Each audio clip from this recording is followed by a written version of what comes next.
Okay, I'm Graham. And I'm Ashkahn. And today's question is, do you offer couples floats? Why or why not? Good question. Yeah, so we don't Offer couples. floats. We don't offer them here. And we never have. So Yeah. I guess everything we say from now on should be taken in that context. But I've personally done couples floats. I have gone on couples floats myself. Uh-huh. And enjoyed them. Yeah. So we're, it's not like we're these anti-couples floats kind of people out here just bashing on couples floats or something.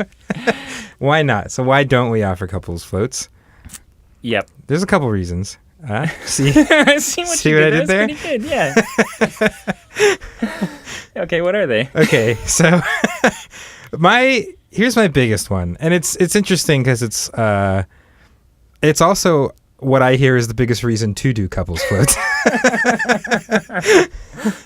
But so I have this concern. I don't know. We're kind of float purists, and we like to get people into that kind of float experience pretty hardcore right away on your first float. Yep. So we don't let people, for instance, we let them if they really want to, but we encourage them very strongly to not play any music in the float tanks. Right. And we don't even do music leading into the float, only coming out of the float. We really suggest turning the lights off. We're not like, hey, maybe you should leave your lights on for the first float or anything like that. Like, we're really encouraging people to go into that. Yeah, full float experience. Yeah.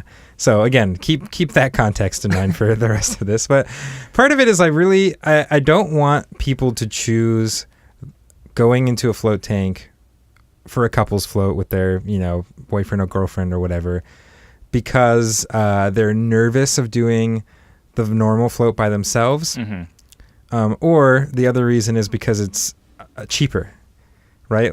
Right. Like I don't, and we can tackle that one in a second. But the first one, I don't want people to use this as a crutch.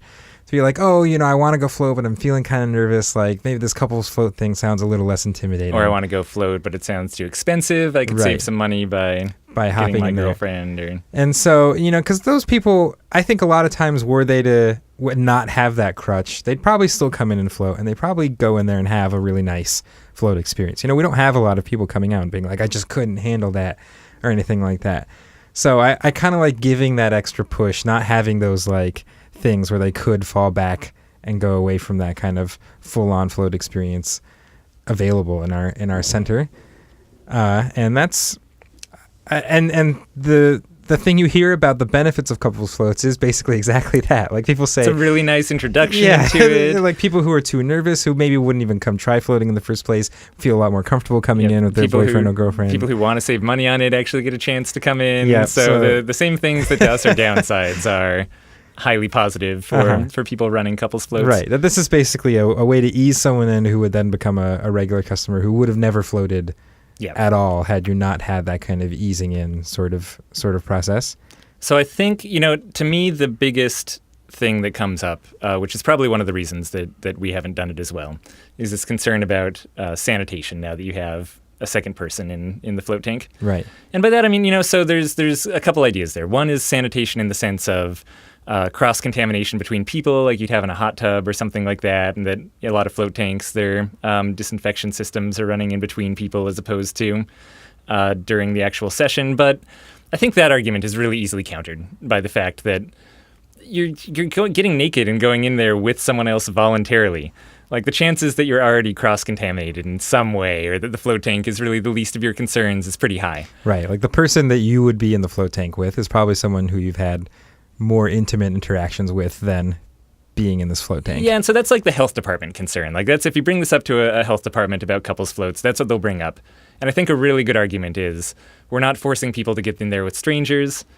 It's someone they know and someone, again, who they're probably very intimate with. Yeah, but it is a question. I mean, just to kind of drill home the logic here a little bit, like the reason that's a question is because when you talk to health departments or most float tanks are built with this logic of I'm filtering between people. So person gets out, float tank gets filtered, new person gets in. And you're kind of riding on that logic for a lot of the way that you operate. So once you change that logic, it brings up a set of questions that you didn't have to answer previous to that. So that's kind of where health departments are coming from when they're looking at something like that. And then there's the other one of, well, what if there's hanky-panky in the float tanks? Hanky-panky in the tanky. Yeah, that's how I've heard it from other float centers. And same thing for, just in the room in general or in the shower. Or, we're basically just hairless monkeys. So they'll go wild if you put them alone in a float tank room. People will go crazy. Is definitely a concern. So and again, I think it's one of the reasons at Float On we've decided not to do it as much. Not so much for our concern of that, but because that's a question that comes up from so many customers asking us, like, hey, how do you make sure people aren't doing anything like weird in there or something, And we're just like, oh, it's one person in a room at a time. That just settles that conversation so quickly. Or they don't even ask without. It's only once you talk about couples floats that I think that idea pops into people's minds. Sure. Yeah. So it just kind of avoids that conversation with people about, well, everything's sanitary anyway. We don't really think people are doing that. There's not like a ton of time during transitions. And I don't know. It gets into all these weird kind of nebulous conversations that, aren't as fun to answer necessarily.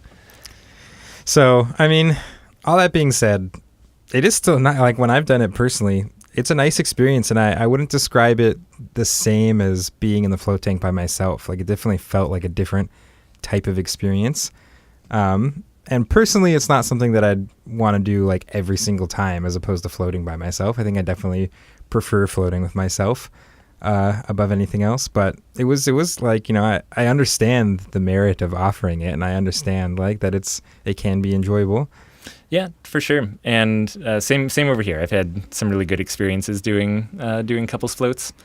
And I don't know. I guess it is more common in certain areas. Europe, definitely couples floats is a lot more common over there than it is over here in the US or Canada.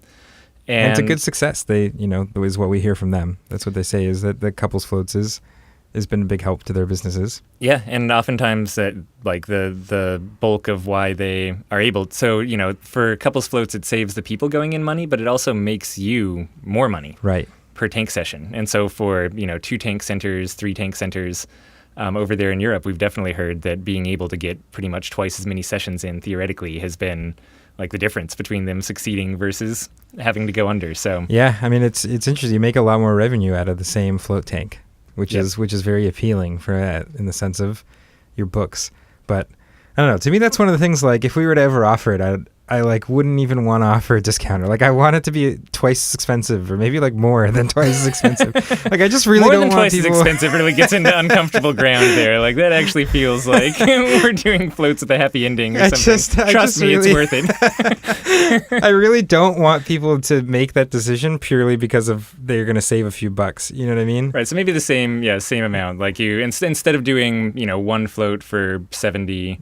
And a couples float for 100 or something. You're doing a couples float for 140. Right. It's just as though you had gotten 2 separate float tanks.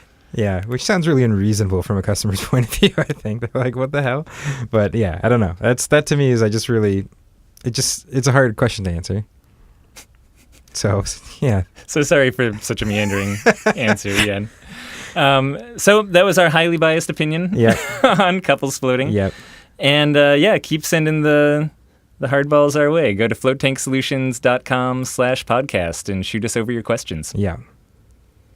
Thanks, everyone. Bye.